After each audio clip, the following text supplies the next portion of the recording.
when a car plowed into her group after what you're seeing there. But CNN legal analyst Pate is here. He's a criminal defense and constitutional attorney. And this is important because there is a lot of gray area here. When does hate speech cross the line into a hate crime? I mean, we're going to see, right? I mean, with all these protests across the country, we're seeing that conflict in real time. The First Amendment protects hate speech. So a group can protest, they can talk about how they hate the Jews, they can talk about how they hate African Americans, entirely protected by the First Amendment. What is not protected is either violent conduct, like we just saw on the screen, people hitting each other, or threats of violent conduct. So when speech crosses the line into a threat of some sort of imminent harm or danger, then you've got a potential problem and a potential crime. Okay, so let me ask you this. There was an image last week that we saw of some of the white supremacists who were getting ready to rally. They were holding guns and they were marching into, their space there at the rally. Does holding a gun, which is their Second Amendment right, does that move into a criminal area in some sort, as you talk about a threat? I think it can. When we talk about protecting freedom of speech, we're talking about protecting the expression of an idea. Even if the idea is something we reject as a majority of Americans, you've got a right to express that idea. But what idea are you expressing when you're giving hate speech, when you're saying these things and you're carrying a firearm?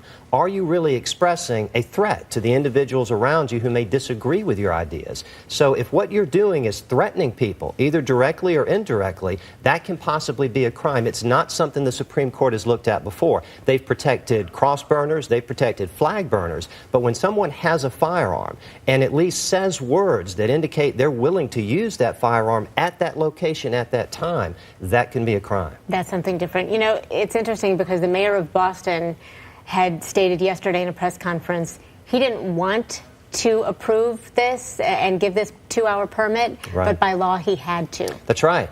You can make them comply with the requirements of a permit, local ordinances, make sure it's located in a particular area, doesn't disturb traffic, things of that nature, but you cannot discriminate based on the content of the message. So if he's going to give a permit to the counter-protesters, he's got to give a permit to the people who are with the alt-right or the neo-Nazis. So let me ask you this. If we would see a repeat in Boston like we saw in Charlottesville, is there at any point where the law would come in and say, listen, this particular group that is causing this problem, can they ban them from any sort of rallies for a specific time period, or look, it's their free speech? Right. I think that's a possibility. I think if law enforcement and municipalities, if they can show a pattern of conduct, this particular group is not there to simply express an idea. They are there to cause violence. They are there to incite people to riot. If you can show a pattern of that type of activity, even though it's very difficult to do under the First Amendment